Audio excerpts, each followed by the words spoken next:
Welcome back, everyone, to another show of Sportsfellas. Yes, you guys were too loud. Take it down a notch here. Can't help ourselves. And once again, it's me, Edward. And it's your boy, Tristan. It's your boy, Kyle. It's your Buckeye believing Who Dey hopeful, Captain Chris with a K. Ravens fan in the house, Taylor. This is your reminiscing Bronco highlight days. Roll Tide, one of your best hosts. It's your boy Carlos in the house. You guys, we are going to dive into the Sportsfellas games to watch. Also, another favorite segment of Eddie's Money Sports Thoughts. We're also going to do a World Series edition of Chuck's Dugout. And we are finally back in NHL hockey. We have the Hangry Polar Caps hockey review. Also, our World Cup edition, Swift Kicks, and everyone's favorite show, Mano a Mano. All right, let's go and give a quick pause and thank our following sponsors. Razor Cut Information would like to thank you, Ernie Reles, at State Farm, located at 11330 East Central, Wichita, Kansas. Please visit Ernie to talk about your home, auto, life insurance needs. As they say, like a good neighbor, State Farm is there. Thank you, Ernie. You guys, we are finally here in the World Series of the Major League Baseball. We have the Houston Astros going against the Philadelphia Phillies. So, Kyle, we see that Philadelphia came through on the 10th inning, so they are up 1-0. What do you think this series is going to go down to? Well, I initially said Phillies in 6, and I'm going to stick with that. I got Valdez and Wheeler going in Game 2 tonight. I think you're going to see more of what people thought you might see last night with Nola and Verlander going a lot more low-scoring affair. I also think you're going to see the more likely names come out to play tonight. Alvarez, Harper, guys who didn't put up in the moments that they needed them. It's not that they weren't there. They just didn't do what you thought they would do. You know, for the Phillies, it was Bohm and Real Muto in extra innings, and it was Kyle Tucker popping off with 2 home runs and 4 ribbies last night, and the Phillies bullpen won out. And that's what it's going to come down to in this series for both teams is whose bullpen is going to be more reliable and make the outs when they need to get the outs. David Robertson in the 10th was facing the heart of the order, and the Astros got runners on, and he just found a way to get out of it with some stellar defensive plays from the Phillies. And Nick Castellanos, who's one of the worst defensive outfielders in Major League Baseball, making a great play in the bottom of the 9th. So give me the Phillies in 6 still. Tristan, who are you still you're taking Houston? I am still taking Houston. I don't pay much attention to baseball. I liked all the analytics you just spit there, Kyle. That was pretty nice to hear. But I'm from Texas. Got to go with Houston. It's always bigger in Texas. Yeah, I like the Phillies in this one. I think they're kind of hot and go with the hot hand when it's in championship time. So, Yeah, in my opinion, like I was telling Kyle, I think yesterday, Astros in 6. Yesterday, it was rough. You know, that 5-0 early lead, and then inning after inning, you know, little by little, it's 1, and then 2, and 3, and then 6. So it was a tough one, but I think Astros will tie it up tonight. Now, Kyle, the setup is 2-3-2. Am I right? Right. So tonight they'll play in Houston, then they'll play 3 in Philly, and then they'll come back to Houston if they need to. I'll tell you this: that Philly magic is happening right now. Philadelphia Eagles are doing great, and now these guys are in the World Series. They haven't been in the World Series in quite a while. I think it was back 2009. That was the last time they made their appearance. Decade, yeah. Here's the thing: I think Philly is riding high, and I still got them winning. But I think I said Game 7. Yeah, you had them going to 7. Yeah, going to 7. So we're going to take Philly. So I don't know how Chuck's going to feel. He probably don't want to come back after that. But he know it's his show. It's Chuck's dugout. So it's his show. So first is Houston. So all right, well, stay tuned on that, and we'll go ahead and do the breakdown on the next games coming up. All right, let's go ahead and give a quick pause and thank our following sponsors. Since 1990, Wichita's own Superstar Sports has everything for the fans' needs, whereas for NBA, NFL, MLB, NHL, or either college. So please check them out at either the Town West Mall in Wichita, Kansas, or the Town East Mall, Wichita, Kansas, whereas Superstar Sports, where every fan is welcome. He's back. We got the Hangry Polar Caps. So let's go ahead and break down right now what's going on in the NHL. So in the Eastern Conference, the Atlantic Division, we have the Bruins at number 1, Panthers number 2, Sabres number 3. in the Metropolitan. Did I say that right? Metropolitan? Metropolitan. Okay, I barely passed hooked on phonics, so don't make fun of me. All right, so we have number 1. We have the Flyers, the number 2 Hurricanes, and my team, the Penguins, at 3.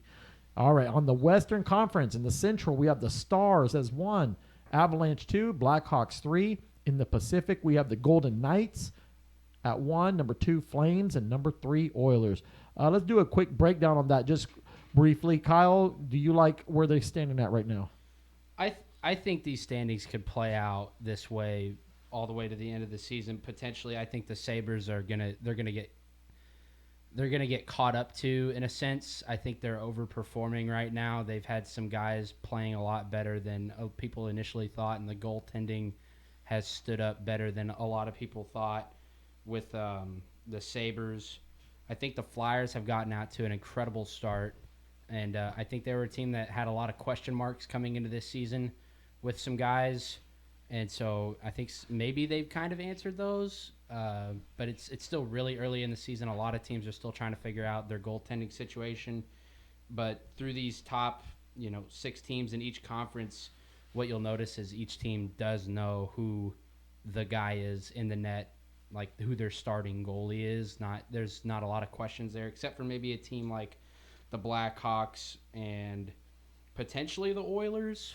Maybe the Oilers are going to climb high over the Flames eventually, I think, but it should be the Knights and the Oilers fighting out in the Pacific. I think the Avalanche will take the spot in the Central, and then give me the Hurricanes and the Metropolitan. The Flyers are going to regress, so it'll be the Hurricanes and the Penguins fighting it out there in the Metropolitan Division. And then in the Atlantic, the Brewers are kind of the Bruins, not the Brewers, are kind of running away with it. But keep your eyes on Tampa Bay, who got off to a really slow start. Vasilevsky is starting to feel it there in the net after being injured last year. And the Panthers, who kind of lost some key pieces from last year, brought in some new guys. They're starting to get it going on offense too. And the Maple Leafs are off to a slow start. You can never count on a team that's got Austin Matthews in it. So the Atlantic is probably going to be the division to watch throughout the year, fluctuation-wise, but all the other ones will probably be settled by Valentine's Day. Oh, that's so romantic. All right, so that tunes that up. We'll also do our local team, the Wichita Thunder.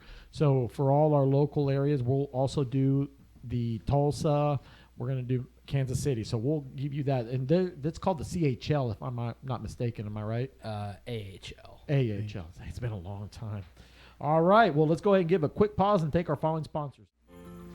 Well, I don't know about you folks, but here at Sportsfellas, things can get, a nice right funk going on sometimes. And in that time of need, we turn to our friend Kimberly Sampson, our own personal Cincy independent consultant. She is our favorite star consultant, so for your scent needs, get a hold of Kimberly at heavenlyscentswithkim@gmail.com or visit her website, heavenlyscentswithkim.cincy.us. You can also call her at 316-282-7363. That's Kimberly Sampson at Cincy, our favorite independent consultant. So let's go ahead and dive in Week 8 games here, the key games to watch here. Taylor, so first up, we have the Green Bay Packers against the Buffalo Bills. What are your thoughts, and who do you think is going to win? I would say Bills. You got to give them the win just because they've been so dominant so far. Seems like the Packers are just in dysfunction right now. I'm not sure if it's just Aaron Rodgers is losing a step or it's just the lack of top-tier receiver talent, but they just are not the same team they've been from years past. And then, on the other side, the Bills are just rolling. Josh Allen hasn't he's as good as ever with Stephon Diggs. And more than anything for the Bills this year is just their defense. They are just as good on defense as they are on offense. They've got Von Miller, Gregory Rousseau, and they've got a good secondary. So, they, in all facets of the game, they're just one of the best. So I don't see how they'd lose this one. Yeah, I'd go Bills on this one. The Packers are kind of in shambles right now. You never want to count Aaron Rodgers out, but I just don't see it. Their defense isn't playing great. It's a good defense, but it's not playing great. And the offense is not showing anything right now. He's counting on his receivers way too much, and he's not really helping them much, it seems like, at least from the outside looking in. So we'll see, but I've got the Bills for sure. I'll take the Bills for sure too. The spread's at 10.5, and I think that's kind of a slap in the face for Rodgers. Personally, I mean, it could be a blowout like that. And the question with Green Bay, at least in the last probably decade, has been lack of support in the receiving core outside of a guy like Devontae Adams. And now that he's gone, I mean, Rodgers is still making his receivers look better than they probably are, but there's only so much you can do. There's a cap on how good he can make them look as compared to how actually good they are. And you kind of saw that last week against the Commanders. If they take a more running back running the ball and then letting the Dillon and Joneses of the world do their thing, if they take a more running back centered approach, they can still salvage this season and not let it go down the toilet. But it's not going to happen against the Bills this week. Yeah, definitely what everybody else said. It's Bills. I agree with the double-digit points that they're projected to win by. Green Bay hasn't looked good this year, and I feel like it doesn't help that Aaron Rodgers he's not looking like a leader in the interviews. He's saying, like, well, some players aren't playing to what we expect them to be. You know, it's like you say we. He's saying them, and, like, he's not part of it. Of course, we see that you're not the reason, Rodgers, but I think in this point we need to see you be a leader, not call out your team like that on national television, and just get everything together in the locker room first, you know. I feel like he needs to step up as a leader, and Green Bay needs to get something going, because if they don't, it's going to be a bad rest of the season. You missed your calling, and you should be a publicist. So leave your job and go be Aaron Rodgers' publicist. Yeah, I think it's not even close. Just, Rodgers has no connection with his receivers. Their running game hasn't been the greatest. Their defense, it's been suspect lately. I mean, you lose to a team named the Commanders. So, I mean, that Shots fired. So, but, yeah, I mean, the Bills just, their wide receiver core, their tight end core, Josh Allen, he's been playing lights out. Him and Stephon Diggs, they're the hot hand duo right now. So, yeah, I'll take the Bills. This feels like a tragedy show. The thing is that he's not getting the discount double checks. You broke up with Dana Patrick, and you've been irrelevant. And the thing is you just got no. And then you keep commenting and trying to bash everyone else. You need to own up. You're Aaron Rodgers. You know what I'm saying? You got to own it. And the thing is that right now, there is a reason why Devontae Adams left. Now there's more of a reason. I thought it was just perhaps. He just wanted to go to Las Vegas or something. But the thing is also there was more key factors why he left. And so, Aaron, you got to look in the mirror, my friend. I mean, I know your hair is kind of not the same. You're getting older. I mean, he kind of looks homeless. No offense, Aaron. You're a good dude. I mean, when it comes to your performance as a quarterback, but something's not there. Something's not there. And the thing is, it's starting to show on the team. So let's get you in the show if you can in your off season, and we can talk to you a little bit. Hopefully get a discount double check because my insurance has gone up for some reason. So we'll leave it at that. Next up, we have Chris's team, the Cincinnati Bengals, against the Battle of Ohio against the Cleveland Browns. Okay, so Chris, what do you see in this game? Well, I've got to take my Bengals, but this is going to be a tough one. The Browns are actually, I think, like 6-1 recently against the Bengals. They swept them last year. The second game, most of the starters didn't play. It was the last game of the season. We had already locked our spot. But still, it's not fun to get swept by the Browns for sure. So hopefully some of the players kind of remember that and come out fighting hard. I believe this one's in Cincinnati. I know it's a Monday night football game, so this will be fun. Browns have a great running offense, great rushing. I know they're still pretty banged up on the defensive side. I think Garrett's playing a little more. I think there are other. Clowney. I'm not sure if he's going to be back or not. So we'll see. Jamar Chase, as most people have heard, he's out. So this is going to be, hopefully we'll see if some of the other weapons can really step up, see if Joe Burrow can connect with some of his other toys. So I'm going to go the Bengals winning, though. So it's in Cleveland. Oh, sorry, I misspoke. That doesn't change my opinion of it. I'm going to go with the Bengals. Clowney and Garrett were not on the injury report on the last report that came out the other day. The Browns have been they're 2-5 on the year, and they've played some really close games, and then they've also been blown out. And one of their wins was against a Panthers team, which is increasingly looking less impressive as the year goes on. And even with Jamar Chase being out, that's obviously going to hinder the offense a little bit, but in the way that it's not going to open up those plays for Boyd and Higgins with Chase being out there more or less as a decoy. But I think you're going to see T. Higgins. T. Higgins could be a number one receiver for a lot of different teams, and he's just the number two behind Chase because of Jamar Chase's talent and ability. So I think while he's gone, you're going to see him form into the number one receiver potential that he has. And that's a great problem to have for Cincinnati, to have two number one receivers on your team. But I think it's Cincinnati by probably a touchdown or two. Yeah, I would agree with both of you. Cleveland's not a bad team, and they always play Cincinnati tough, but I do think that Cincinnati has the edge just because, I mean, even though Chase is out, they've got Higgins, who would be a number one receiver on most teams. They've got Tyler Boyd, and they've got Joe Mixon. And it seems like Cleveland, with Brissett under center, it's just kind of a wash this season. They're thinking about trading away Kareem Hunt. I feel like they haven't given up on the season, but they're looking forward to next year, so I'd pick Bengals on this one. Oh, yeah, what everybody else said. I definitely pick Bengals. I feel like Jamar Chase being out isn't going to be as big of a deal as I guess people are putting out there because, like y'all said, two number one wide receivers. Their wide receiving core is elite. I feel like that's not going to be a big deal. And the Browns have not been playing very consistent, so. Yeah, I think it's going to be closer than what people think. I mean, it's a division game, Monday night. But, I mean, as long as Joe Burrow, he's able to connect with, D. Higgins, Tyler Boyd, and as well as his tight end, Hayden Hurst, and Joe Mixon in the backfield, I think it should be a pretty reasonable win. So, yeah, I mean, that's my pick, Bengals. I've watched these games for the years, and Chris can say this as well. They play tough. They play real tough. And then also, while I'm watching the games, I'm trying to figure out the coordination of the oranges.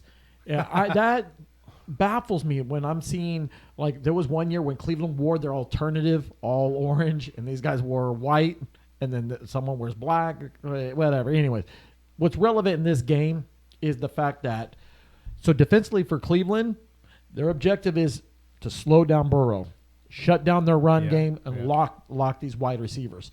Now, vice versa, Hunt needs to step up the reps. You know what I'm saying? Chubb, get in. I mean, that's why you're paying these guys. You guys were a two-headed dual running back monsters. But the thing is Brissett, he's got to play with the cards that he's dealt with. And Njoku, also, we need him to kind of. I think he's out this week. Oh, great. Okay, see, that just wraps up everything. The dog pound. You guys, the elf. Brownie the elf, right? Brownie, yeah. Brownie just left the building. So it's going to be the Bengals. He probably is mauling Brownie right now. Let's go on to the next game. The last game here, we have the NFC West showdown. The San Francisco 49ers against the Los Angeles Rams, the Super Bowl champions. Drisson, who are you taking? I am taking San Francisco. They lost to a good team last week in Kansas City. What more can I say about that? But they have a great defense. And this guy. Sorry, I just had to throw that out there. Got to get that in. I feel like the Rams haven't been, they haven't been playing at the high level that we expected them to play at the start of the season. Cam Akers talks about him getting traded, and they got no run game basically. Matthew Stafford's getting sacked at least five times a game. Only receiver he's looking at is Kupp. I feel like they're just not on the same level. They're just really struggling, and it's not going to get better with San Francisco, I don't think. That defense is too good to play that way against them, and I do think San Francisco will be able to come out with that win. Yeah, I would agree with you, Drisson. I feel like San Francisco always beats the Rams traditionally, and they've got McCaffrey now, so they're that much better. And Rams O-line is definitely suspect. You're going against Nick Bosa and then Eric Armstead. They've got some real good guys on that front seven. So I just don't think Stafford's going to be able to, keep up with them. I think Debo is out, but they have some other good receivers, and Kittle's healthy, so I'd pick 49ers on this one. Yeah, I'm definitely going to go with the 49ers. I mean, it's a division game. The 49ers always play the Rams pretty tough, but then again, it's like a home game when they travel to LA and play the Rams. So, I mean, as long as Jimmy plays a great game or even a solid game, because now that he won't be able to count with Debo. So I mean, as long as he plays to his best, I think the 49ers have a good chance to win this game. So the 49ers in the regular season normally have the Rams number just Mhm. because of the similarity of the coaching styles of McVay and Shanahan, the way that they both would like to operate their offenses. And Shanahan is going to be able to execute his offensive game plan a lot better than the Rams. I think when you've seen the Rams offense perform this year, it's been against subpar or lesser defenses because of the way that things have been going. For the Rams to be successful in all facets, they have to run the ball, and they've been unable to do that, and they will be unable to do that again, is my prediction this week for that game. Mhm. Vegas has got this at a pick'em. There is no point spread for this. Hmm. So that I find that to be interesting. Yeah. A lot of the guys that have been, we talked about a few weeks ago, the injury report for the 49ers looks rough. They're still going to miss Armstead this week. Greenlaw, Juszczyk is going to be out. Kinlaw again, Mosley, And then Debo. I mean, so Ayuk's going to have to step up. McCaffrey's going to have a full week of practice, so there won't be just limited packages per se. Mhm. For him, he's going to get starting running back reps like he would in Carolina, so give me 49ers. Yeah, I'd go 49ers for one of the big reasons C-Mac being there for his second week and working into that offense more. And I just don't the Rams offense, man. That O-line is just, barely a curtain to protect. And Stafford, he can move a little bit, but he's getting up there in age and he's not very mobile and can't get a lot of escape. And he's not getting much help from his receivers other than Kupp. So I think if they can shut them down, maybe Kupp gets a few yards, maybe even a touchdown, but that's not going to be enough. 49ers in this one. This is real simple as well. I mean, last year's championship game was interesting. The NFC championship. They've played the third time. And the thing is, the 49ers, you nailed it on the dot when it comes to how Kyle Shanahan operates. Thing is they got Christian McCaffrey. They have a solid running back. He's got a better line than he faced in Carolina. And therefore, that's going to take the pressure off of Debo big time. Now that he's not there, all right, Christian, you got plenty of time to look at the playbook. Let's see. Now, Wilson, all right, that's Wilson, the running back. Again, like I discussed about in the Wild West show, Wilson knows the playbook. He was operating by the playbook while Christian McCaffrey was improvising. But this time around, hopefully he did his homework and got that situated. On the Rams side, Jefferson cleared IR, so he'll be back. I don't know if he's effective. I mean, he's not no Cooper Kupp, but I guess we'll see what happens. Running back situation there is terrible. It's like my portfolio. It's just not consistent. So I'm just going to stick with your team. A shout out to our friends, Marie and Patrick. By the way, our friend Patrick was looking pretty fly. All we need to do is get him a 49er jersey, and he's set. Other than that, we'll take San Francisco. All right, let's go ahead and give a quick pause and thank our following sponsors. What's up, folks? It's your pal, Chris with a K. Let me introduce you to a new friend of mine, Ryan Wagner at Wags Sports Memorabilia in Des Moines, Iowa. Your number one source for sports memorabilia. We're talking hats, t-shirts, jackets, and all sorts of other items. And not only that, Ryan can get you any of these items for any team, NCAA, NFL, NBA, and the Major League Baseball guys. So make sure if you're in Iowa, and especially Des Moines, stop in at Wags Sports Memorabilia. Also find them on the web at www.wagsports.com. Thanks, Ryan. You guys have a great day. We have the 2022 World Cup edition of Swift Kicks. What we're going to do is we're going to break up the group stage. So for all our soccer fans, we may not know too much about the countries, but we can give our best. What can we do? What's the worst that could happen, right? All right, so we're going to start off with the Group A group, and we're going to name off the 4 countries in that first group. We have the hosting country, Qatar, or Qatar. What do you guys call it? Qatar. Okay, we're going to ask Eric. I think Eric was stationed over there. We'll ask him. Second up, we have Ecuador. Then we have Senegal and the Netherlands. All right, Ed, tell me a breakdown of these countries. Yeah, I think it's a pretty easy breakdown. Netherlands, very powerful European team. Senegal is probably going to come out as second in the group. Ecuador, not a very strong South American team. And Qatar, I mean, they're just in it because, they're the host. So it's Sweet. Well, here's the thing. I mean, for my little bit of my soccer knowledge, Netherlands has always been a powerful team in Europe.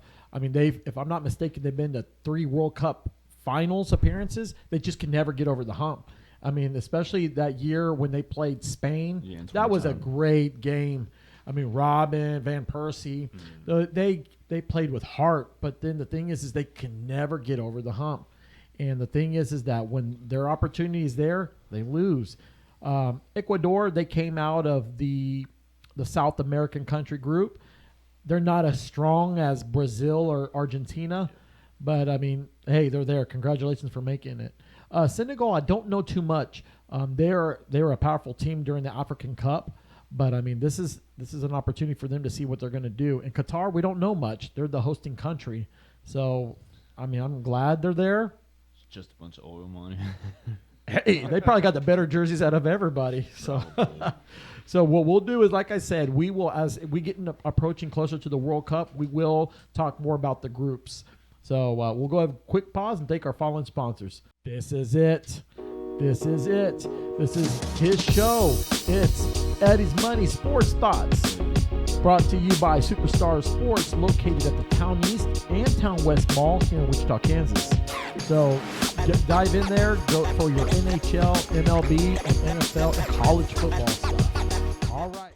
I got money. Russell Wilson on his way to London for the game against the Jaguars, he has stated that he has been stretching, doing high knees, and has found the solution for jet lag. What are your thoughts, Ed, about this newfound discovery of how to combat jet lagging?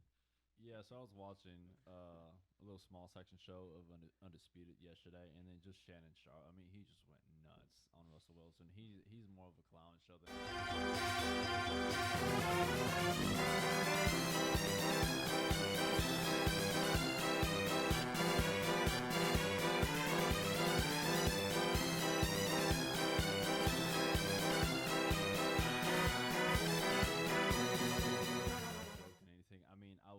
Russell Wilson fan back, when, the Legend of Boom was a thing in Seattle. But, I mean, it just seems the moment he got paid, it's just,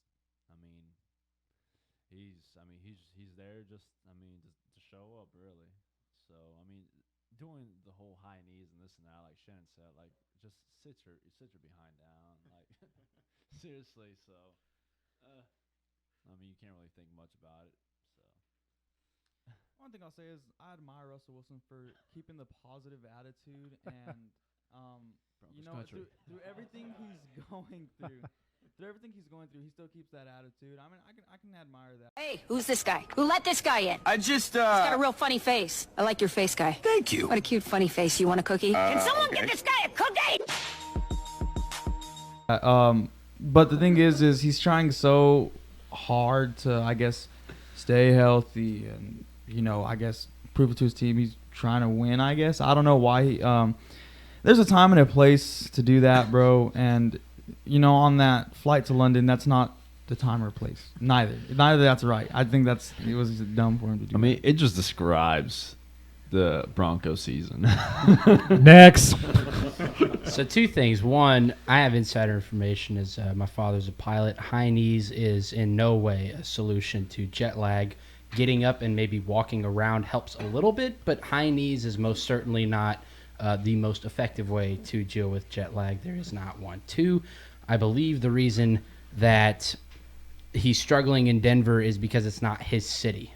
Like in Seattle, he was the man. The Seahawks were the team. The Kraken were rebranding. The Mariners were in the middle of a rebuild. There was no NBA team. He was it. That was it in Seattle. Now he's in Denver. The Avalanche just won the Stanley Cup. The Nuggets are a good team in the NBA.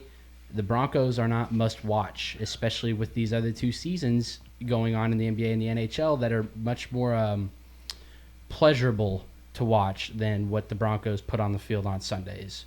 I think that's why he struggles in Denver.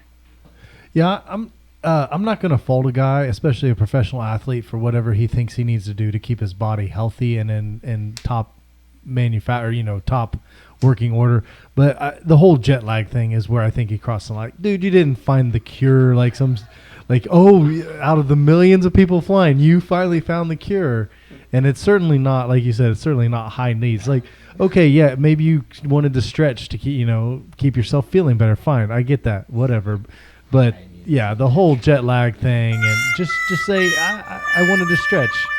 I don't. Yeah, it seems like he was going overboard though with it. But hey, you're a professional athlete. Your body's your moneymaker. So do what you need to. Just don't be silly about it. Yeah. I wish we had video of that, but no. I want to see the video of the reaction of his teammates. Like the whole team knocked out, and then there's Russ. Yeah, just like, what is this guy doing? Like, dude, we're facing turbulence. When you're trying to make friends and like they're trying to sleep and you're here, like that's you sound like Honda from Street Fighter. Perfect. But yeah, I mean, if he's trying to, build chemistry with his team, this is not the way to do it. Play some cards, man. Like he's high needed. Oh man, this had to come to me. This has come to me. Okay, DJ, hit that song. Okay, Russ. Here's the deal, my friend. I've been on a few flights here and there. I've had long flights, not like going to London or anything. First of all, let your guys sleep. You're going to London. You're not going to Kansas City. You're not going to Vegas or Los Angeles. You're going to London. They need to prepare. You're not focusing on the playbook. You're focusing on your stretching. What the heck are you doing, bro? You're not checking social media, right?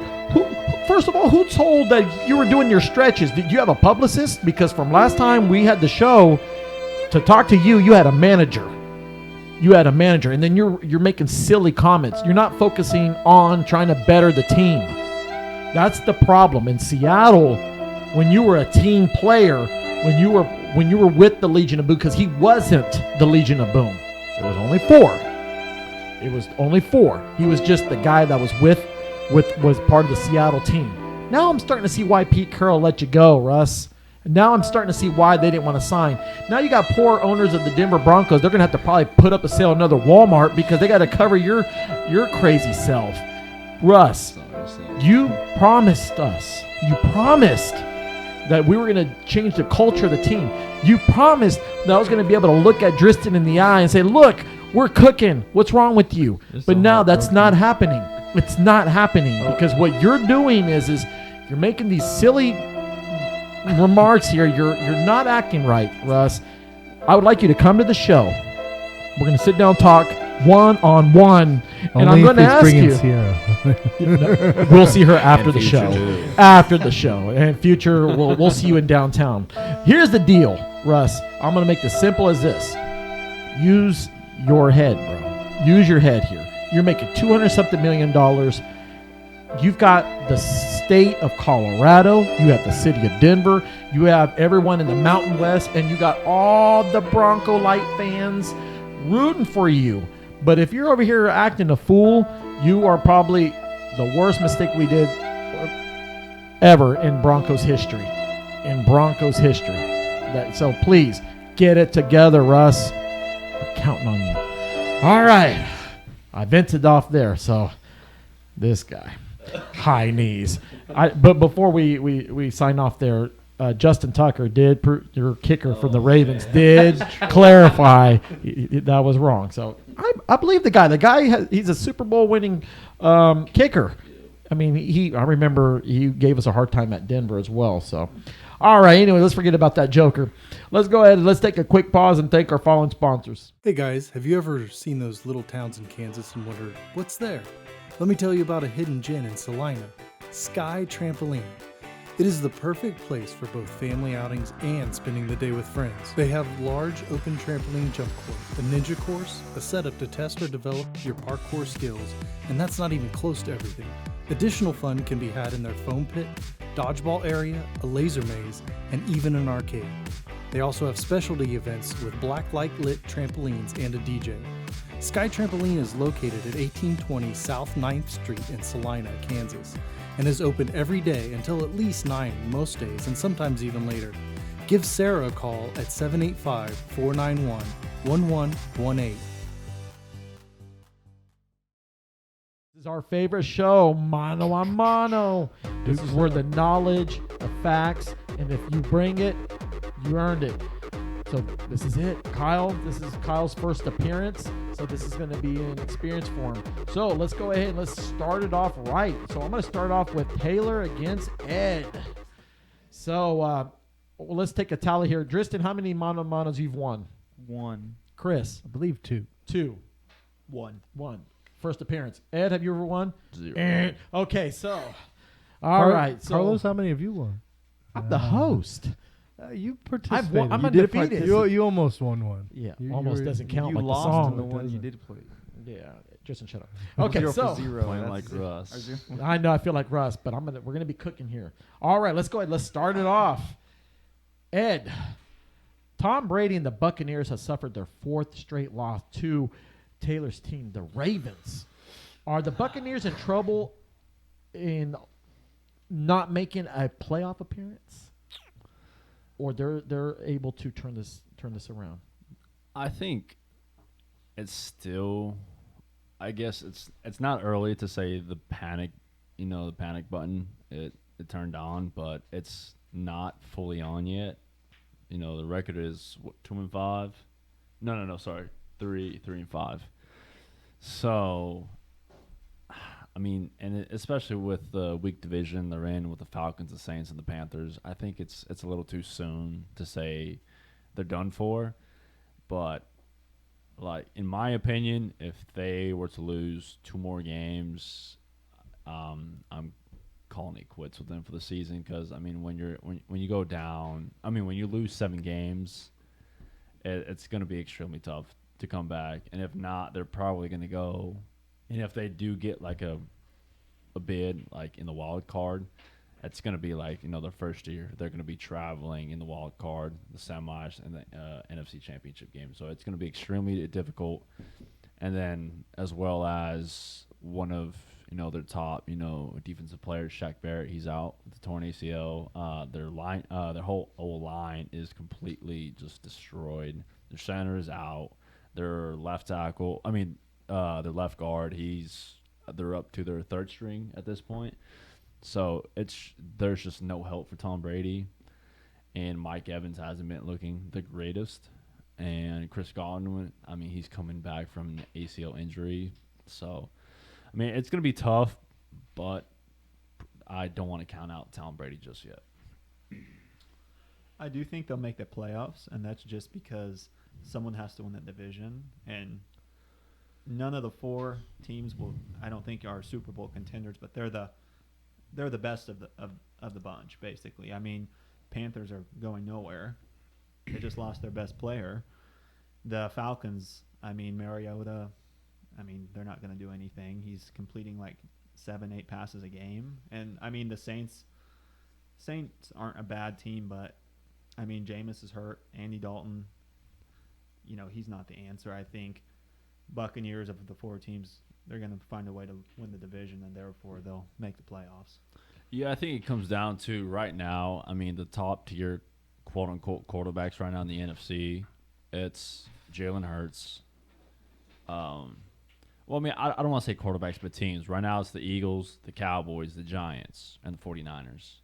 If you mean to tell me those 4 teams are the top 4 teams come December, and if Tom Brady is able to turn it around, I just don't see those 4 quarterbacks being able to beat Tom Brady in December, in January. My fault, and especially with Rodgers, with how he's playing right now, and if he's still playing as poorly, it won't affect Tom Brady much. And if Jimmy G is behind the line for the 49ers, I'll still take Tom Brady over those 4 or 5 quarterbacks any day of the week. Yeah, I would agree with that take. I still think they will make the playoffs. The NFC is, not what the AFC is this year for sure.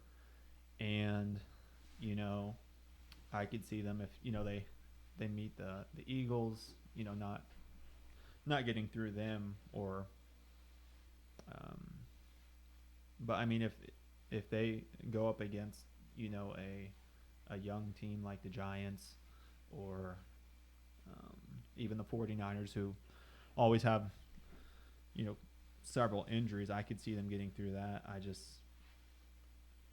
I think they will win their division, but I don't see them as a Super Bowl contender. So pretty much here, I see here Tom Brady. I mean, with the Buccaneers, they're the most experienced team. Atlanta is not as strong. I mean, especially with Cordell Patterson out. I mean, yes, they've had here and there wins, but it's not impressive. The Saints, I mean, Andy Dalton, poor guy. I mean, he had a great game, but throwing a lot of interceptions. And also, too, Carolina, they're just – hopefully P.J. Walker steps up there. I mean, the guy is – they're rallying behind him, and DJ Moore has shown some light. So I do agree with you, Ed. I think what's going to happen is the Buccaneers are a better experienced team because they have Super Bowl experience going in. I'm not going to say yet that they're going to win the division, but right now they're the better team of the bunch. So I'll go ahead and give that to you, Ed. All right, next up we have Chris against Dristan. Dristan, with Jonathan Taylor set to return, will he better the Colts' chances to make a run for the AFC South division title? Yes. I mean, he started off a little slow this beginning of the season, but I think he's picking it up. They're realizing, hey, he's our playmaker. We need to get the ball into his hands, and that division isn't too hot. I mean, the Titans, I think they're leading the division right now, but they're not looking good. I feel like the only thing they really got going for them and the reason they've been winning is Derrick Henry. And so I feel like that division, it's up for grabs between the Colts and the Titans. Jacksonville's been sliding down a little bit. Otherwise, I would say them. But I do think Jonathan Taylor's going to pick it up, and I think that the Colts have a chance. I mean, Jonathan Taylor's a great player, so obviously him coming back is going to help them.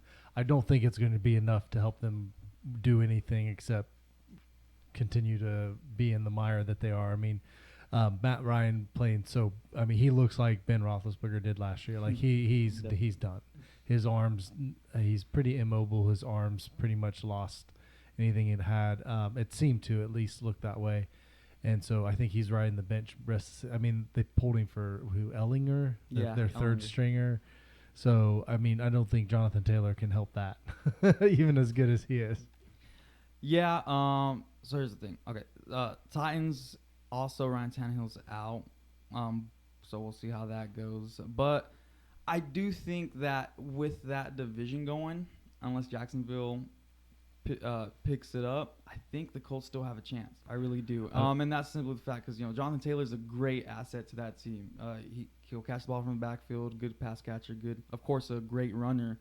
They still got Michael Pittman in receiver. I mean, they got weapons offensively. They just need that quarterback situation to get settled. But the Titans still have a strong defense, and I mean, Derrick Henry's a pretty good running back as well. Yeah, take Derrick Henry out of the equation, you don't really got much of a Titans offense, I don't think. But also, the Colts got whooped on pretty good by Jacksonville. Ooh. Jacksonville did look good. I'll give you that much, but I still think they're up and coming. I mean, I don't think Jacksonville's out. I know they've had some rough games. They're still trying to get, coming up behind still trying to rebuild from a really bad year last year. So I really think that the Colts are going to be probably the third team in the league, maybe even the fourth in that conference or that division. I got them being first. Well, I guess not fourth. Sorry, I won't. Texans are still really bad. Texans, yeah. I got them being first or second. I definitely don't see the Titans keeping it up. But if anybody, it's going to be Jacksonville. But as stands right now, I want to see how Sam Ehlinger comes in this game. If he plays poorly, it's going to be tough. But I have a little more high hopes than I feel like what everybody else is giving him. So we'll see how that goes. But, yeah, Jonathan Taylor's definitely making that team better. And I feel like as of where it stands right now, still early in the season, but they still have a chance, especially with that running back. You guys got some good points. I mean, especially with Ehlinger, he's more of if I'm not mistaken, Kyle, he's more of a mobile, throw it down the field. So that's something that I know the wide receivers are going to like. Matt Ryan, it's just that style of quarterback. It's slowly fading away. And the thing is that Matt Ryan had a good run. Is that old? The style of old quarterback? I didn't say old. He's just, it's kind of just throwback classic. It's just not working. And they're just going. And now it's starting to, the style of quarterback is changing. So, yeah, I'm going to go ahead and give this to you, Dristan. I think you had some real solid points. Tennessee's hanging on barely. But the thing is that if the Colts, this is a great game for them to kind of step up, because if they don't, it's going to be another building year, and that's going to put the Colts coach in the hot seat because he's been there for how long, Kyle? Yeah, so you already know Jim Irsay don't play around. He hasn't had a quarter. Frank Reich's a good coach. He has not had a quarterback for. Let's go ahead and let's holler at our friend Kyle, big Colts fan. Let's see what he thinks. So, but all right, Tristan, I'll go ahead and give this to you. Next up, we have Taylor and Kyle. Kyle, I'm going to start this off with you. Look how this lines up. Still not set with the contract in sight. Should the Ravens compensate Lamar with an ideal number, or should they be in discussion upon performance per this year? It shouldn't be based on performance this season. I don't think you break the market with him. Patrick Mahomes already did that, and I don't think you give Lamar Patrick Mahomes money. That's not something that every quarterback gets handed out, obviously. But he is a top 7, top 5 arguable quarterback. This year he's a top 5 quarterback, but just in the general scope of things, halfway through the season, you give him top 7 respect. He's one of the better quarterbacks on one of the better teams in football. So I don't know why you don't pay him, and then when he wins games like he does against Tampa Bay and wins games like he does against Cincinnati, you can knock him for not being there in the fourth quarter occasionally. You can knock him for losing big leads and things like that, but that's not nothing we haven't seen out of quarterbacks who have gotten paid a lot more than what they may pay Lamar, and those are things that are just going to happen. So I don't think you pay him based on how he plays this year. I think you pay him now, and you pay him what the market would say for a quarterback like Lamar. Yeah, I mean, it seems like every new quarterback who signs an extension breaks a record. Kyler Murray, I think there's Kyler Murray and there's Russell Wilson just a few months ago. I think the big deal, the biggest place of disagreement is the guaranteed money. I mean, he doesn't have an agent, so nothing's for sure, but it seems to me from what I've read that he wants a fully guaranteed contract like Deshaun Watson. And, Watson's contract was not a good contract, with his allegations and everything. I don't think really any quarterback should get that, because if something goes wrong, especially Lamar, if he does get hurt, he's still going to get that money. That will hamper the team for years to come. So I do think he does deserve a top-tier contract for sure. Something like Kyler Murray, like Russell Wilson, that's majority guaranteed, but it's not, yeah. So he deserves that. I just don't want them to give him that and then something happens and we're screwed for years. I'm glad you brought that up, because how did that work when you guys gave Joe Flacco that money? I'll wait. How did that work out for you? Hopefully they learn from their mistakes. Okay. Thank you. And the thing is that overall, Taylor, and I'm going to give the podium back to Kyle here just to see what he says. The thing is that when you compare those quarterbacks, and before I dive in too quick, Kyle, you have something to say? I was just going to say is the fully guaranteed thing is obviously Lamar wants to take care of himself and his future. So I see that from the player's perspective, and I'll always root for the players to get what they feel that they deserve from a monetary standpoint, because they're playing with their health and like the longevity of how that's going to affect their life after football. But from a team perspective, I see where you're coming from on that. But with these quarterbacks that are mobile and a quarterback like Lamar, whose general success is predicated on running and getting out of the pocket, and sometimes it's not even necessarily extending plays, I guess, like Russ will run around 30 yards in the pocket and then throw it deep down the field as he used to do. Lamar doesn't necessarily do that, but he does run a lot of quarterback design runs and stuff. So from the Ravens' perspective, I don't think when he gets a new deal, if he gets a new deal, I think it'll be more when than if. I don't think you're going to see a fully guaranteed contract, but I do think that is the future. That's the way football is pushing, a lot more fully guaranteed contracts, but I don't think Lamar gets that. I think he gets really close, but he's going to have a lot of guaranteed money, but it won't be fully guaranteed. Yeah, I hope you're right. Did you have something to say, Carlos? Oh, yeah, definitely. Well, here's a deal. Out of all the quarterbacks we talk about, we have not said this man's name, and he deserves every dollar amount, and that's Patrick Mahomes. Yes, Tristan. Yes, Patrick Mahomes. I'll tell you why. Because his actions speak on the field. Yeah. He's brought 3 has taken him to 3 AFC championships. 4. Oh, correct. We've hosted 4 in a row. 4 in a row. He's got you a Super Bowl. He went to 2 Super Bowls, got you 1. Has Lamar been to a Super Bowl? No. Has Kyler Murray went to a Super Bowl? No. Russell Wilson, he's kind of a different story because, we just brought him in for the experience that he brought in. But does he deserve that kind of amount per se because of the player? No. But Kyle said something that's right on the money. The thing is that the players are looking after themselves. Let's go all the way back. Drew Brees, when he got his big payout, how did he do ever since then? Nothing. Joe Flacco, nothing. Who else? Dak, super nothing. It goes. There's that trend. And your GM there, is he the GM or the owner? Ozzy. He's the former GM. He's like assistant now. Okay, so let's just say the Ravens brass. The thing is, I like what Stephen A. Smith said. You need to get you an agent, Lamar. Your mother is not your agent. No. She's not your agent. Go. You got the money. Stop being stingy. Hire you a good lawyer, or go. Who is the Shark still a sports agent? The Shark, Rose. What's his name? The one that represented like T.O. or Bus Cook that represented. Gosh, I don't know if it's been a long time, but get you an agent that knows the ins and outs. Like I said, Lamar, you represent Baltimore. I mean, you're a great player to watch. I like Lamar, but the thing is, Lamar, you're letting this contract affect you a little bit in your play. Yes, that was a great game against Tampa Bay, that Monday night game, but still, I still think you're letting that contract get to you. So I'm going to go ahead and I've got one more thing in respect to the NFL and Baltimore.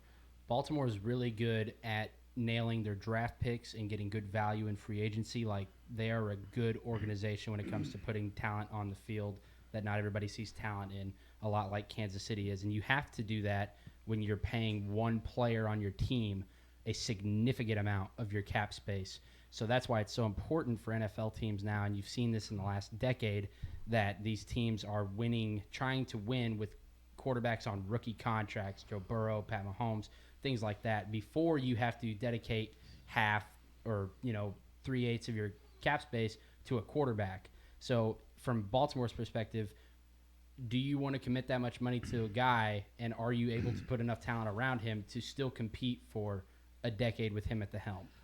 That's great. Well, you nailed it, brother. That was good. You nailed it. All right. So win for Kyle. That was awful. All right. Inside scoop. Hey, you owe me $5. All right. Next up, we have Kyle again against Ed. So we're getting ready to come into the knockout rounds here. So we're going to switch it up into a little basketball here. Ed, the Lakers are struggling. They're at 0-5 this season. What could be the cause, and how this affects LeBron James' legacy? Well, I guess not so much on LeBron's legacy. I mean, he has 4 rings. He's done what, he's, needed to do. It may affect it a little bit, but it's – and then, I mean, when it comes to giving out the blame, you can't blame Westbrook. He sat out this last game, and the Lakers still lost. Anthony Davis, he's, in and out with back spasms, just injuries left to right. And, it's just no answer, for him. And especially when Russ and Anthony Davis are on the court at the same time, it seems like Anthony Davis is just clogging the paint so much for Russ. So therefore, Russ can't play, his style of ball. And, I mean, they just have no shooters. But, I mean, it's just sad to see because they have, like, possibly, arguably, three future Hall of Famers in Bron, Russ, and Anthony Davis. And, to have an 0-5 start to the season, I mean, it's just awful. I mean, it kind of sucks, for Darvin Ham. His first season as a head coach, with the Lakers. And, I mean, this is what they give him. So... Can you rephrase the question one more time so I know exactly what I'm trying to argue here? Pretty much, just to summarize, how you think the Lakers will be doing at 0-5, and also with this loss, do you think this is going to hurt LeBron James' I do think it image. does to a degree, because one of the things that you've been able, when you talk about GOAT debates, and I don't want to get too much into that between him and Jordan, is LeBron has been able to go to different teams and continually have success with no matter who's around him. The thing about the Lakers is I don't know how they're messing this up so bad, because Miami laid out the blueprint. You get him maybe a superstar and maybe another fringe all-star caliber player, and then you just surround him with shooters.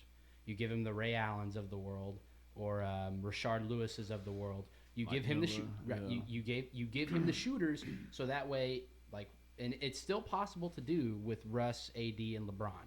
Even though Russ and LeBron are on the back half of what their career is, Russ is not the player he was, and LeBron is starting to look like not the guy that he used to be. But I think they're going to miss the playoffs this year unless they make drastic changes soon, because otherwise it's going to get way too far away from them. But it will affect LeBron's legacy, because his longevity, he had that to his advantage when it came to his legacy. He barely missed games, and he started doing that last year. And then it also affects his legacy. And Jordan just stayed with one team and did really great with the Bulls, greatest of all time, and I'll say that. And LeBron's has been built on, I can go wherever I choose, and I will make that team an NBA Finals contender, and I will win a ring with them. And he's not, I mean, it looks real bad for the Lakers right now. I mean, I agree. Like, on the legacy part, we know with LeBron, with how poor this team is performing, it's not going to say, too many great things, on it. But it just seems like, this is his first. Well, I guess this is his first time he's had back-to-back seasons with very sorry teams. Well, and I mean, it just it's extremely tough, because I like how you mentioned how he was able to bring like somewhat mediocre teams to life. Back Cleveland, when he got swept by the Warriors, right? That one season, and the Lakers. I mean, his first season, especially with all those young bucks, and Zoe Clarkson, just all those guys. So I mean, I don't think it's fair to say it's like it should haunt his legacy or it should affect it as much, just because this is the first time in back-to-back years he hasn't been surrounded with shooters. So it just seems like you're putting too much on his plate, and they brought Anthony Davis to be that 1A player, and after they won their ring, it seemed like he just went he went back a level. Instead of going forward, he went back. And then on top of the injuries coming in, left to right, like it's just he hasn't been able to play to his full potential. And then LeBron, 20th season, correct? You're just asking for a whole lot. And he's, 37, 38 years old? That's just too much for him. Well, his star is faded. With Jordan, you take out the Wizard year he played. He ended it on the highest note you could possibly end it. And LeBron, not everybody gets that storybook ending like Jordan does, potentially, if he doesn't come back for the Wizards. LeBron was never destined for that. Yeah. But I still, it's unfathomable for a team like the Lakers, who you look at where he went. He had Wade and Bosh, okay, and then he got similar players in Kyrie and Kevin Love, and then the year that they won it, actually, Kevin Love wasn't there. Mm-hmm. So they tried to put two players who, kind of follow that model with Westbrook and Davis. The problem is that you got guys that aren't what you thought they were. You got and they're going to look back on that Anthony Davis trade and they're going to regret it hard. Yeah, they will. That's going to be a bad move. Now, when LeBron eventually moves on from the Lakers, and he will, they're going to be happy about that, because they'll still have somebody worth watching, but they will regret trading all that young talent away that's flourishing elsewhere, leaving that organization. Well, here's the deal on that, just to wrap that up. There's things that are facts. His hairline is receding terribly. We might see him in the next Space Jam 3 movie. That's 2. 3, when he was with Cleveland, I was happy, coming out, coming from Akron, playing for his team. He finally got him to a final. They got swept by the San Antonio Spurs, and Tim Duncan telling him, "You're going to do special things." And look, He got disgruntled, got mad, went to Miami, and that whole debate started. But here's the deal with Jordan. The Jordan is he never wanted to switch up to other teams. That whole him going to the Wizards, it is what it is. If you watch The Last Dance, we saw where we're coming from. But to wrap this up, Kyle, you nailed it on the dot. You nailed it on the dot. And that's what I was looking for. At the end of the day, Jeannie's going to have to really look at it, because right now you're not going to beat the Warriors. The Warriors. Oh no. And when you got a guy, especially Jerry West, a ton of experience in that management there, they're playing young, and they proved it with the Warriors winning last year. They proved it. All they need is for them to restructure, get back, and especially with Poole stepping up, they won. So Kyle, I'm gonna give this to you, man. Robert, you got to give it to him. Next up, we have Dristin and Taylor. Taylor, after 13 years, Mr. and Mrs. Brady have announced their divorce. This changing event will have what effect on Tom Brady finishing this year? So you got to dive deep in this. I mean, at this point, it's public, but I feel like behind the scenes, there's been stuff going on. So I feel like, it won't make a huge difference just because it's been going on. There's been rumors about it for months now, and it finally it's finally official. But I mean, he's been dealing with it. He's been dealing with a lot of things. He's, been playing for 20 years. I feel like, this isn't, the fact that they're divorced as of this week. He's not going to play worse. I don't see him playing much better, but I don't see it making that much of an effect going forward. Yeah, I don't see it making that much effect going forward either, because he has been dealing with this already for a couple months, and it seems like he's been trying to keep it private, I guess, because you really haven't heard any comments about it until when they actually finalize the divorce. It's all been media, and so he hasn't been trying to put it in light. We did, and so the thing is I don't think he's gonna play worse. You can tell he's focused on football. He's gonna go through it. He's going through things, but his life is on football. That's why he came back from retirement. That's why he left that's why he's in the situation, is because he loves football so much. And losing her, that's tough. That hurts, man. But I feel like his sole reason now is football. He's got no other reason besides his kids. Man, I need to focus on football, finishing the season, getting out of this hump. And I feel like that's what he's going to do. He's going to finish the season and do as best as he can. The guy, he was a 7-time Super Bowl champion. The guy's got charisma. It's not going to be hard for him to kind of move on, hopefully. Here's the deal. Take a page out of Leo's book. He dumped Giselle. Take a page out of it. Call up Leo right now, DiCaprio. Give him a call. Just say, how did you do it, my friend? How did you do it? And he was just going to tell you, move on, Tom. Move on. Plenty of things. So I like what you said, Dristin. So that it's just pretty simple. It is what it's football. He chose football over that, and we don't know the inside story. We're not here. If you need to go watch Oprah or something like that, or it's a TMZ or something. But where we're at here is talk about sports. And so I had to throw a curveball. You both suck as counselors. We'll just leave it at that. Yeah, I'll go ahead. I'll give this to you, Dristin. So Dristin, you move on to the stage here. So next up, we have Ed and Taylor here. So Dristin and Kyle will meet in the finals there. So this is for consolation here. And I'm going to start this off with Taylor. With Geno Smith set to square off against his former teammates of the New York Giants, will he lead the way defeating the Giants and putting Seattle in first place for the NFC West? Where do they play? In Seattle. In Seattle, okay. He's had the hot hand, and I know the Giants have been playing well too, but, for years we thought, I know this about Geno Smith, but we thought, Russell was the magic. He was the one doing the cooking in Seattle, but now that he's out of there, Pete Carroll's still in, and, the team's rolling. So, Metcalf might be out this week, I think, but, Lockett's still playing well, and that rookie running back, Kenneth Walker, is a stud. So, New York's got a long flight. They're playing in Pacific time. I think I mean, that's a hard stadium to go into.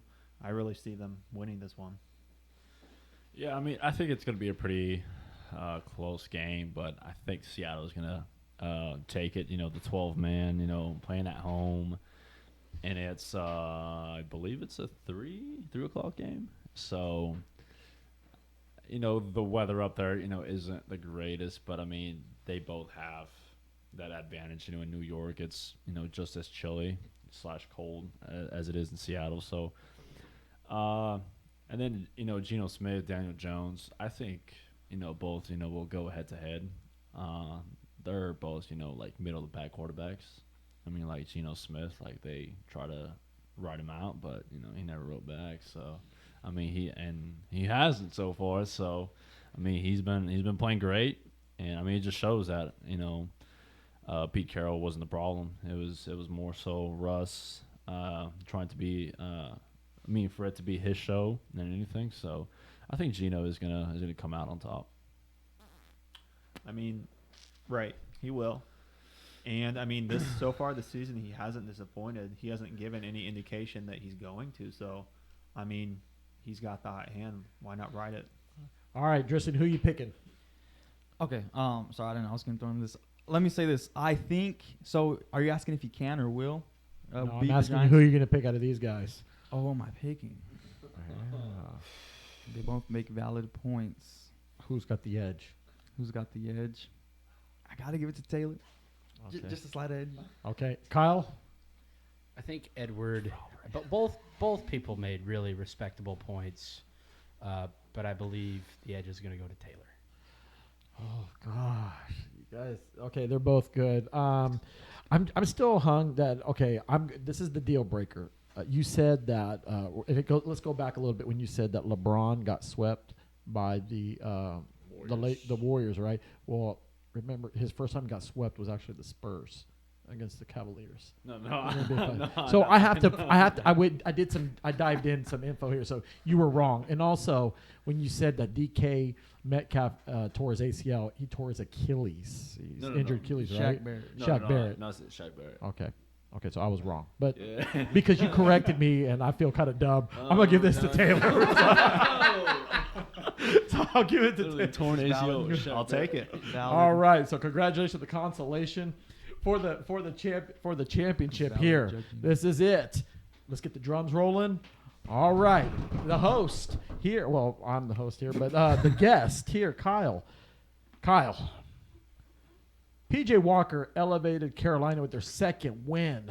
Should Carolina keep him as a starter or put Baker or Sam Darnold to start?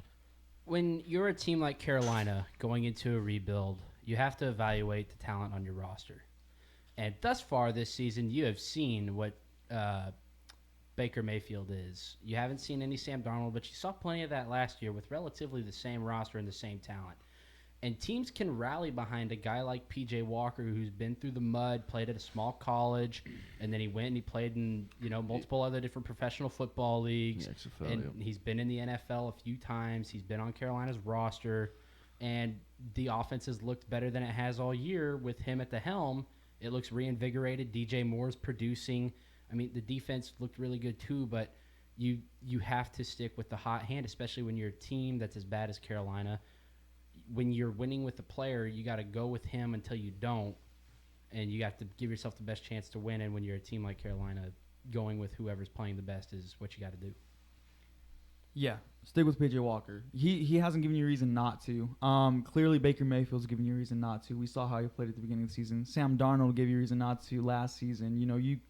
And like Kyle said, you want to stick with the hot hand, and he had a good win a convincing win against Tampa Bay, who's not a bad team. They may be off at the moment, but they're not bad, right? And you were losing all season, and what do? You come and beat Tampa Bay. And he did it without Christian McCaffrey. He did it without Robbie Anderson, without two elite players, I think with what he was given, he came out and performed, did really well. Why would you take him out now? So I definitely keep him in. I think he'll get something going for you guys.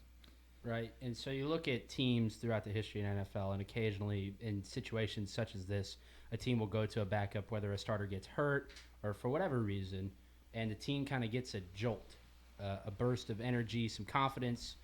The guys rally around him. It's happened in Washington a few times, actually, with Kirk Cousins almost a decade ago now, and with Taylor Heineke once, and now again twice, hopefully. And so use that kind of historical success to your advantage, Carolina, and make a respectable season out of something that a few weeks ago you thought was lost. We picked them on the other show to be the team that's cold, ice cold. And then you come out and you beat a team like Tampa Bay, who's well coached with a lot of talent on defense, and you beat them handedly. The defense played well against Brady. Give them credit for that. But it doesn't matter how well your defense plays if your offense won't put up points. And PJ went down there with that offense that was derived, like Tristan was saying, of a deep threat like Robbie Anderson and one of the best running backs in the league, Christian McCaffrey, and put up points like they weren't missing them. Mm-hmm. And without you see their division, it's up for grabs right now with how Tampa Bay's been playing. If he keeps playing well, they can have a wild card spot, maybe even take the division. Because everybody's doing so bad is the thing. And as of right now, they're only like one game back from the winner of their game against Atlanta will be leading they'll the be NFC leading South. it's possible, which is crazy. I think this could be the first time, not the first time, but this could be a year where if they're under 500, they may be able to win the division just because how poorly everybody else is doing. So like I said, if PJ Walker, if he continues this, they can do really good, and there's no reason to pull him out with how he played. Well, let's not forget in our history. Remember Seattle, when Pete Carroll went there for the first year, they won the division under 500. Mm-hmm. So we've seen it before. It's been a while. Washington did it a few years ago. Yeah, sorry. How'd that turn out for him? NFC East. Yeah. All right. Well, this is it, you guys. You heard both. Let's go ahead and render judgment here. The verdict. Let's start this off with you, Ed. Who you taking for the winner? Yeah, And not you, Ed. Don't make it personal, Ed. No, I mean, it was, both great takes, but the slight edge, I hate to say this, but sadly, I'll give the edge to Kyle. Like you said, Ed, both great takes, and I hate to say it, but Okay, we get your point, Ed. I like the point though about how each team, how NFC is so bad that the Panthers might edge it and win the division. So I'll give this one to Tristan. Actually, let's go ahead and ask Eric.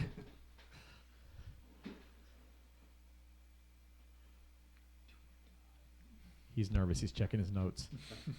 Oh my! Where to begin? Who you taking, Kyle or Tristan? I'm gonna have to give it to Tristan.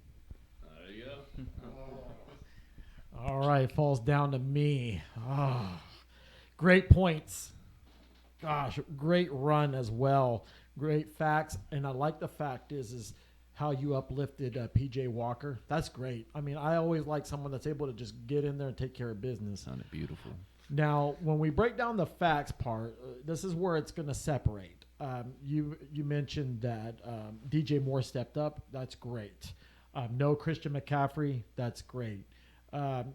But the key error is that you said Robbie Anderson. Robbie Anderson actually is playing in Arizona. Yeah, I said without Robbie Anderson. Okay, so that's my fault. Okay, man, I've been screwing it up. I'm gonna lose. and due to the toll notes here, Ed's back. No, I'm just joking. These are great points, you guys. You just really killed it. And the thing is that after coming to the conclusion here, so we have two that were right. Tristan, Taylor, you said Tristan. Ed here. Gosh, this is so tough. After just going after the points and after just convincing, I'm going to give this to Kyle. Kyle, you sounded real smooth, persuasive. You've got kind of this, this vibe about you. But, I mean, due to the fact that we have two guys that are in and we're locked in, I'm going to give this to the both of you guys. Give us another question. We'll see. We'll get a winner outright. Give me one more. Give Tristan one that he can't piggyback off of me with. Man, now you're costing airtime. Okay, so we can do a World Cup question. This is tough. Okay, I'll give it. Okay, this is it. Okay, this is special. This is the first time ever in Sportsfellas. Do or die right now. Listen, here Sudden we go. death. Here we go. This is based on facts. Eric is going to have Eric and I will have kind of the weight of the decision here, unless it's unanimous. Kyle, will the Chiefs win the division? And on top, do you see them going to the AFC Championship for the 5th straight year? Yes and yes. No one else in the division, I think. I mean, they have the talent to challenge them, but the way that everything is falling right now, they're going to keep gaining. I mean, the Raiders got off to such a porous start that they're going to have to really play well for the rest of the season to have a chance at catching them. LA is dealing with a lot of injuries, and they've got a tough schedule coming up, so that makes it really tough for them. And the Broncos have just not looked convincing, to be fair, that they can challenge a team like the Chiefs. And then when you get into the playoffs, a team like the Chiefs, a lot of guys there have been there before. Now, if you ask me if they're going to win the Super Bowl, it might be a different question, but AFC Championship, getting there, absolutely. Yes and yes. You already know my stance on this, and that's a no-brainer, man. Look at how we've been doing compared to everybody else in our division. So the Raiders, they started off 1-3. They're at the bottom of the. No, actually, that's the Broncos. My bad. Okay, but the only team. Listen, the only team that poses a threat are the Chargers, and they are not. Their defense is not doing as good as we thought they'd do. They lost J.C. Jackson. They paid him all that money. He's gone for the year. And they've been playing pretty poorly, in my opinion. Khalil Mack has been doing too much. They've just been playing poorly on defensively. Offensively, they've got things going, but they're one game back. We're both on a bye week, and we're one game ahead of them, and we have that head-to-head. We're already we have the division. I think that's a no-brainer, unless some crazy stuff happens throughout the year. But getting to the AFC Championship, I think, of course, the only team that poses a threat are the Bills, and we've seen that. We played them, and we only lost by 4 points, and it was just off key mistakes, silly mistakes, but interceptions. Yeah, silly mistakes. But we have a great team, man. I love where we're going. We're young. Getting rid of Tyreek Hill saved us so much cap space, and we got a lot of new players. And I love that Juju and MVS are finally stepping up. I feel like they're getting Juju came out and said that that's the reason they had everything going against San Francisco is because they played Call of Duty together, and then that just transferred to the game. So, I like that they're finally clicking. He's finally getting a sense of what his receivers can do, what Juju and MVS can do. And now we picked up Kadarius Toney, who's he has promise. He's only on his 2nd year, and he has great promise. If he can stay away from injuries, I think Andy Reid will make something out of him. So going into when the AFC Championship comes, I think everybody will be on the same level in Kansas City. I can't wait to hear what you have to say about this. Historically, the Chiefs' defense, and particularly Spagnuolo in the second half of the season, have a rather large turnaround. I mean, there's been years where they've went from being the worst defense to a top 5 defense. Now, most of that largely was predicated on defensive back play, particularly Tyrann Mathieu, without Tyrann Mathieu there. And I've said this before on other episodes with guys like Juan Thornhill and players like that this defense has some talent on there to do some things and make some noise and make some plays. And then I also said that I thought this offense would operate better with Tyreek Hill a few weeks ago. And this game against San Francisco obviously showed that. A lot of different guys making lots of different plays.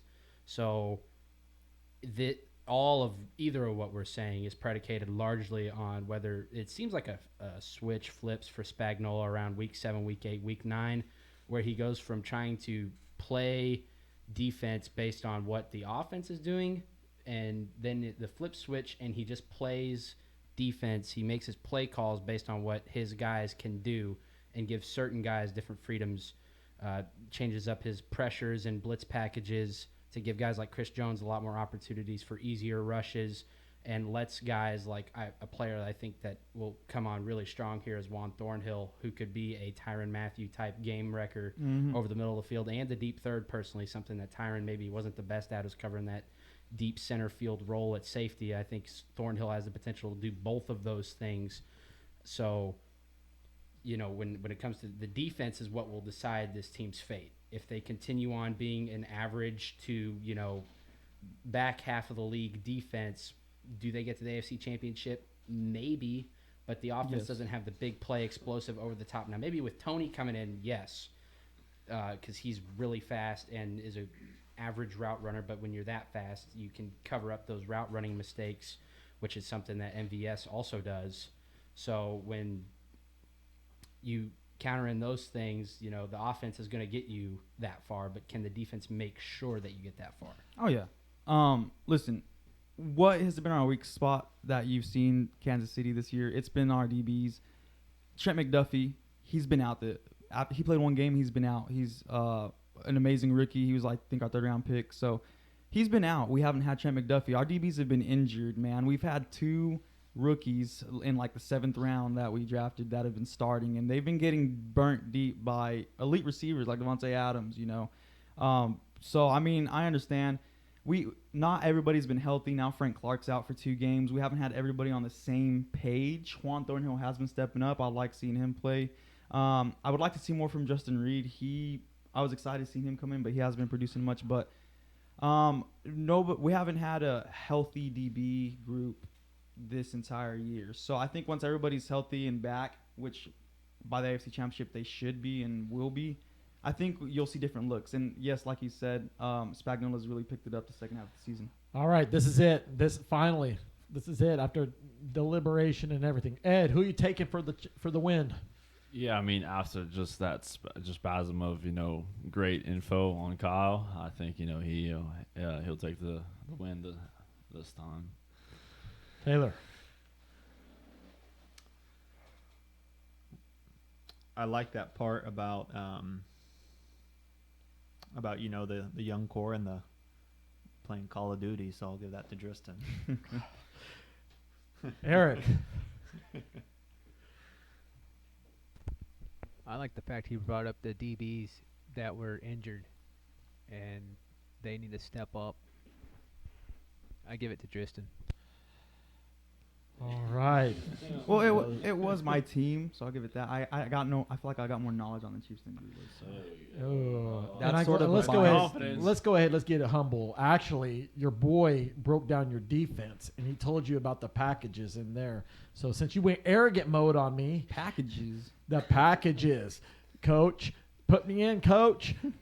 But no, I got to give it to Tristan. Gosh, yeah, this is yours, Tristan. Congratulations, you won after this. Great job. I will get, because you did put up a good argument, Kyle, and I feel like that was kind of mean to give. It's my team. Of course, I'm going to have more knowledge on my team, bro.